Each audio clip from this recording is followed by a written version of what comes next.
एक जंगल में रानू नाम की एक चिड़िया रहती थी। उसके घर पे सास और पति रहते थे। रानू चिड़िया और उसकी सास दोनों मिलकर समोसा बना रही थी। बहुत ही अच्छा बनाती थी। जंगल में उसके समोसे की सब तारीफ करते थे। रानू चिड़िया समोसा बनती थी और उसका पति रघु चिड़िया जंगल समोसा लेकर बेचने जाता था और शाम तक सब समोसा खत्म हो जाता था।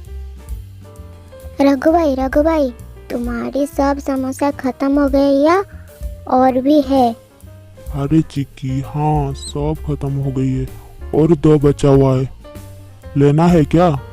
हाँ रघु भाई, तुम्हारी समोसा खाने के लिए ना आज दिन भर में इंतजार किया हूँ, लेकिन तुम जंगल चले गए थे।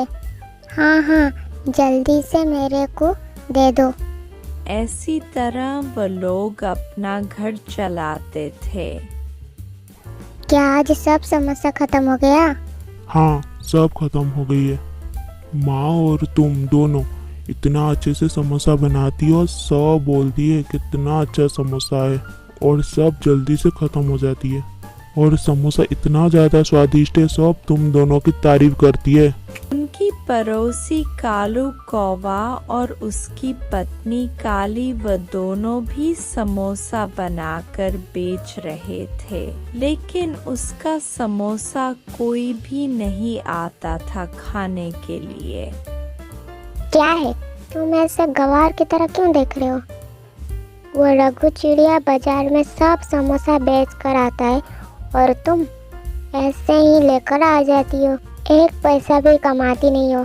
अरे काली, मैं क्या करूं, इतना अच्छा स्वादिष्ट है, सब उसके पास जाकर समोसा खाती है और मेरे पास समोसा कोई भी नहीं खाती है। अरे नहीं, ऐसे चुप होकर बैठोगे ना, हमारी व्यापार कुछ भी नहीं चलेगा, कुछ तो करना पड़ेगी। इसलिए रानू चिड़िया के ऊपर गुस्सा करती थी और उसकी तरक्की देखकर सह नहीं पा रही थी। कालू कौवा और काली कौवी ने नया उपाय सोच रही थी कि जंगल सब चिड़िया उसके पास समोसा खाने आए। अरे तुम क्या सोचा, रघु के घर से समोसा लेगी ना? हाँ तुम सही बोल रहे हो, जंगल में सब उसकी समोसा पसंद करती है और तारीफ भी करती है, उससे ही समोसा लेगी। हाँ तुम जाओ, शादी से पहले ही रघु चिड़िया को बोलकर आ जाओ। जंगल की चील मुखिया के घर पे शादी था। जंगल में रघु चिड़िया का समोसा बहुत मशहूर था, इसीलिए चील मुखिया गया रघु चिड़िया के घर समोसा का ऑर्डर देने। रघु, अरे रघु, घर पर हो क्या या नहीं? हाँ मुखिया बाबू, आज आप मेरी घर पे क्यों आई हो, कुछ काम था क्या? अरे रघु, तेरी समोसा की बात जंगल की सब चिड़िया बोल रही थी और हमारे घर की बच्चे भी सब तेरी समोसा को पसंद करती है और खाने के लिए जिद करके बैठा है, इसीलिए मेरी बहन की शादी में तू समोसा देगी।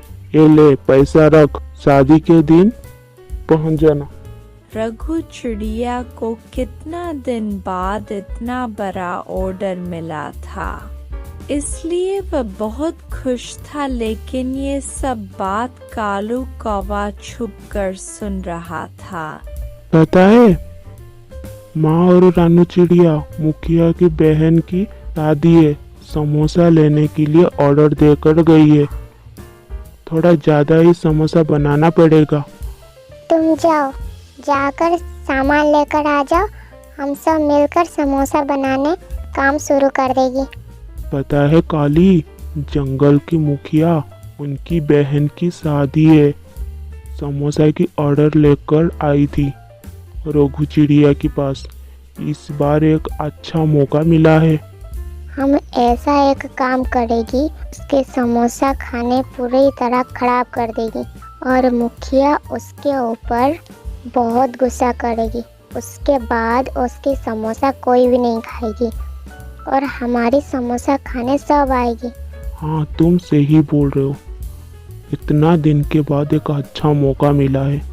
मैं जाकर उसकी समोसा बनाने की वक्त चटनी में नमक ज़्यादा डाल दूंगी, जिसके वजह उसकी समोसा अच्छा नहीं लगेगी और खाने की वक्त नमक लगेगी।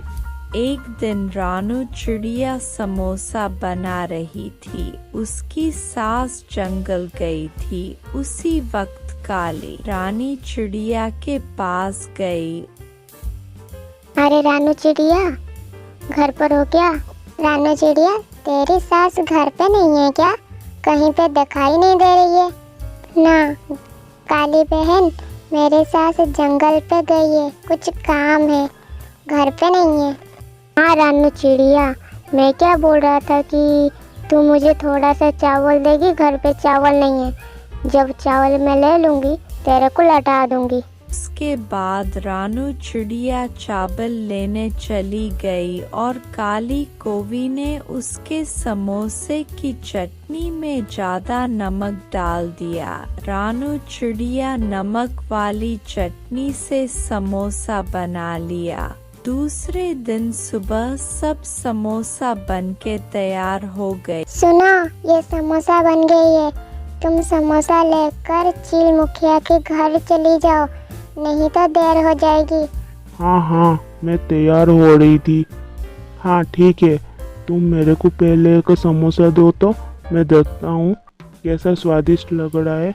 उसके बाद रघु चिड़िया एक समोसा खाया। खाने के बाद उसको पता चला कि समोसे में बहुत ज्यादा नमक था।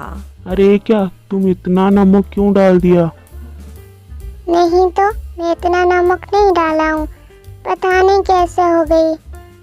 हाँ, मैं जब समोसा बना रही थी, काली बहन आई थी।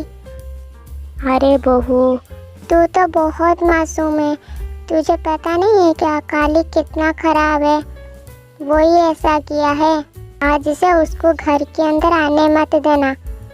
तुझे तो पता है वो हमारे ऊपर कितना जलती है। देख, ये सब देखकर बहुत ज्यादा परेशान हो गया। इतना ज्यादा पैसा लगाकर समोसा बनाया था और अभी ना उसके पास ना पैसा है और ना ही वक्त है, क्योंकि दूसरे दिन चील की बेटी का शादी। अभी सोचने से क्या होगा, चल ये सबको बाहर फेंक कर आती है और चील मुखिया के घर जाके माफी मांग लेगी। उसके बाद रानू चिड़िया और उसकी सास समोसा फेंकने गई। आधे रास्ते में देख एक बाघ मुसीबत में पड़ा हुआ है। वो ऊपर नहीं आ पा रहा था। उसको रानू चिड़िया बाहर निकाला। वह बाघ के पास जादुई शक्ति था। अरे चिड़िया, तुम्हें बहुत बहुत शुक्रिया। मैं मेरी दोस्त के साथ यहाँ पे आई थी, लेकिन गलती से मैं यहाँ गिर गई और मेरी दोस्त मेरे को दिखाने यहाँ से चली गई। जान बचाई। मांगो, क्या मांगना है? तुम्हें जो भी चाहिए मैं तुम्हें दे दूंगी। हाँ, हमारी अभी एक ही समस्या है। चील मुखिया के घर शादी है और वहाँ पे समोसा देना है। हाँ चिड़िया, ए ले एक समोसा, उसको तुम्हारे घर के पीछे लगा देना। देखना, दूसरे दिन सुबह ये समोसा एक पेड़ बन जाएगा। वो पेड़ से समोसा निकलेगी। वह बाघ की बात सुनकर बहुत खुश हो गई। उसके बाद वह समोसा को लेकर अपने घर के पीछे मिट्टी खोदकर उसमें रख दिया। दूसरे दिन सुबह आकर देखा वहाँ पे एक बहुत बड़ा पेड़ उगाया था, जिसमें बहुत सारा समोसा लगा था। उसके बाद रानू चिड़िया और उसकी सास जितना समोसा पेड़ से तोड़ रही थी, उतना समोसा पेड़ में बढ़ रहा था। उसमें से थोड़ा सा समोसा लेकर रघु चील के घर देकर आया। आने के बाद उसके पास बहुत सारा समोसा था। अरे हम तो चील के घर समोसा दे दिया, फिर भी इतना सारा समोसा हो रहा है। तुम एक काम करो, तुम जंगल पे एक दुकान खोलो, वही दुकान पे समोसा बेचना। वह समोसा को लेकर जंगल में एक समोसा का दुकान शुरू किया। जंगल में सब चिड़िया रघु चिड़िया का समोसा खा रही थी। इस तरह वह बहुत ज़्यादा अमीर बन गया और कालू कौवा और काली कौवी उनके लिए जो बुरा सोचा था उसके साथ ही बुरा हुआ और रानू चिड़िया और उसका पति बहुत अमीर बन गए। संगमने किसी के लिए गड्ढा नहीं खोदना चाहिए, नहीं तो तुम वही गड्ढा में गिर जाओगे।